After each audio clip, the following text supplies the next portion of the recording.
নমস্কার বন্ধুরা, রুম্পার হেসেলে আপনাদের সকলকে স্বাগত। আজ আমি আপনাদের সঙ্গে শেয়ার করব ভেজিটেবল পকোড়ার রেসিপি। শীতকালে নানা রকম সবজি কিন্তু আমরা পাই, সেই সবজি দিয়ে আজকের এই ভেজ পকোড়ার রেসিপি। তাহলে চলুন দেখে নেওয়া যাক আজকের রেসিপি। ভেজ পকোড়া বানানোর জন্য এখানে আমি আলুগুলোকে টুকরো টুকরো করে কেটে নিয়েছি। একদম সরু সরু স্লাইসে কিন্তু কেটে নেবেন। এই ভেজ পকোড়ার জন্য আপনাদের যা যা সবজি পছন্দ আপনারা সেই সবজি দিয়ে কিন্তু বানাতে পারেন।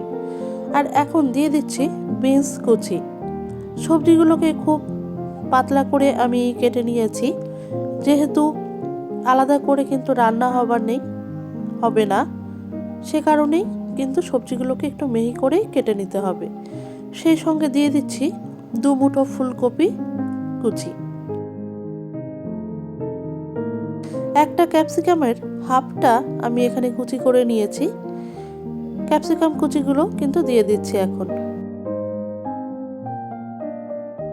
আপনারা আপনাদের পরিমাণ মতো সবজি নিয়ে নেবেন।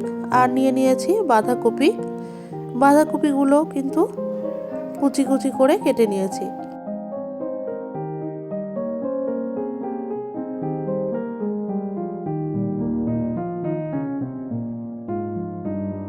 নিয়ে নিয়েছি গাজর, আর গাজরটাকে এখানে আমি গ্রেট করে নিয়েছি। আপনারা চাইলে এটাকেও সরু সরু করে কেটে নিতে পারেন। খুব বেশি মোটা করে সবজিগুলো কাটলে কিন্তু সেদ্ধ হবে না, আর কাঁচা কাঁচাই থেকে যাবে। এখানে দিয়ে দিচ্ছি 5 থেকে 6টা লঙ্কা কুচি। আপনারা আপনাদের স্বাদ মতো লঙ্কা কুচি নিয়ে নেবেন। সেই সঙ্গে দিয়ে দিচ্ছি 1 মুঠো মটরশুঁটি। আর এখানে আমি দিয়ে দিচ্ছি মটর শাক। মটর শাকটা আমার ঘরে ছিল, সেজন্য আমি মটর শাকটা ব্যবহার করছি। আপনারা চাইলে যে কোনো শাকই এখানে ব্যবহার করতে পারেন। পালং শাক থাকলে পালং শাকও দিতে পারেন, অথবা মেথি শাকও এখানে ব্যবহার করতে পারেন। দিয়ে দিচ্ছি স্বাদ মতো লবণ।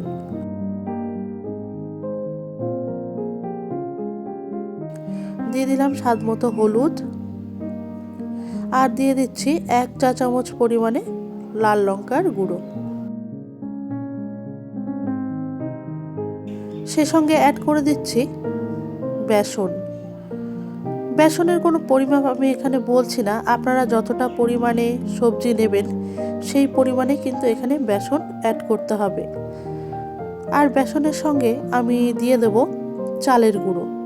চালের গুঁড়োটাও সেম পরিমাণেই নেবেন। বেসন আর চালের গুঁড়োর পরিমাপটা কিন্তু আপনারা একই পরিমাণে রাখবেন।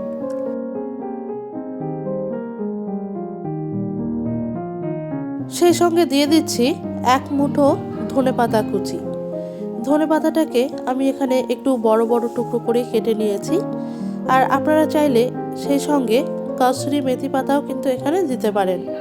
সেই সঙ্গে দিয়ে দিচ্ছি 1 চামচ পরিমাণে হিং।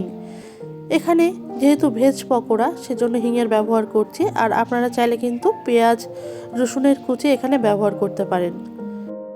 দিয়ে দিচ্ছি 1 চামচ পরিমাণে চিনি। প্রথমে সমস্ত উপকরণগুলো হালকা হাতে আমি মিশিয়ে নেব। আর উপকরণগুলো একটি বড় পাত্রে নেওয়ার চেষ্টা করবেন। সমস্ত উপকরণগুলো কিন্তু ভালোভাবে মেখে নিতে হবে। এমনভাবে মাখবেন যাতে সবজিগুলো অনেকটাই নরম হয়ে আসে। যেহেতু এখানে লবণ দেওয়া রয়েছে, সবজি থেকে জল ছাড়তে শুরু করবে।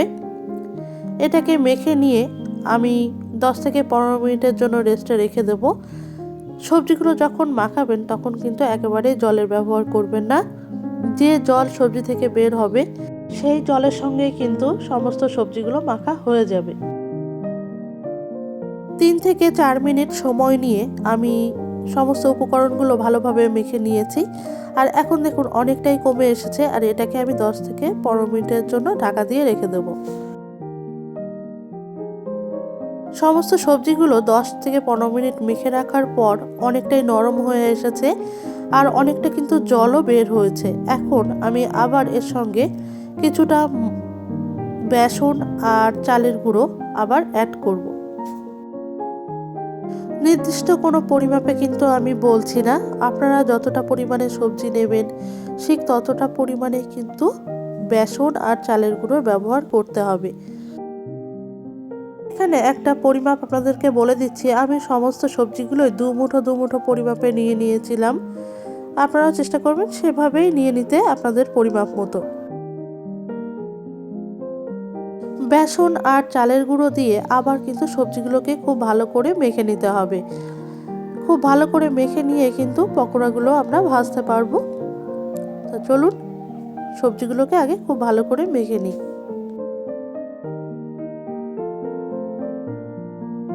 চালের গুঁড়ো আর বেসন দিয়ে সবজিটাকে এমনভাবে মাখার চেষ্টা করবেন, একটু টাইট করে মাখার চেষ্টা করবেন।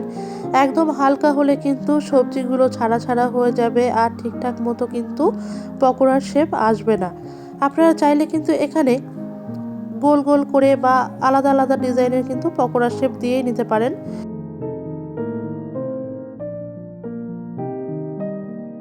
পকোড়াগুলো ভাজার জন্য আমি কড়াইতে কিন্তু আগেই তেলটাকে গরম করে নিয়েছি আর পকোড়াগুলো ভাজছি সাদা তেলে।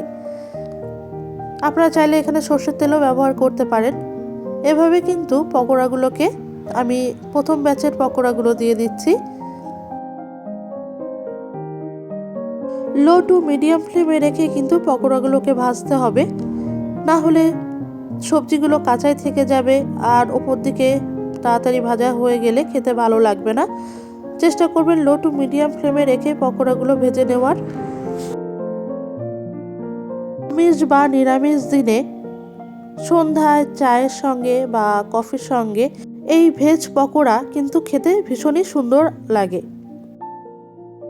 সকলের পছন্দের এই ভেজ পকোড়া কিন্তু খুবই কম উপকরণে আর ঘরে থাকা কিছু সবজি দিয়ে কিন্তু খুবই তাড়াতাড়ি চটজলদি কিন্তু বানিয়ে নেওয়া যায়।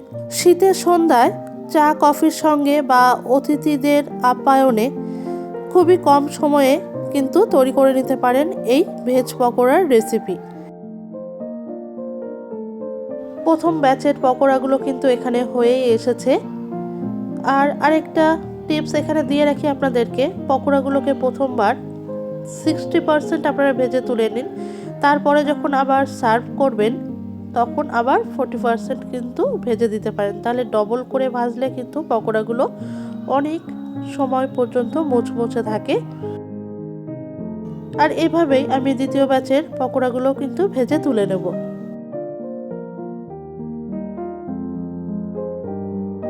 বিয়েবাড়ি, হোটেল বা রেস্টুরেন্টের স্টাইলে ভেজ পকোড়ার রেসিপি আজ আপনাদের সঙ্গে শেয়ার করলাম।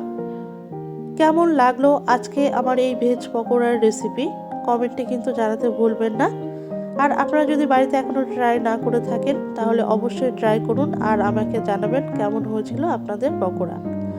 ভিডিওটি ভালো লাগলে ভিডিওতে বড় করার জন্য একটি লাইক আর চ্যানেলকে সাবস্ক্রাইব করে চ্যানেলের পাশে থাকবেন। দেখা হচ্ছে অন্য কোনো রেসিপি নিয়ে অন্য কোনো ভিডিওতে। ততক্ষণ আপনারা ভালো থাকুন, সুস্থ থাকুন।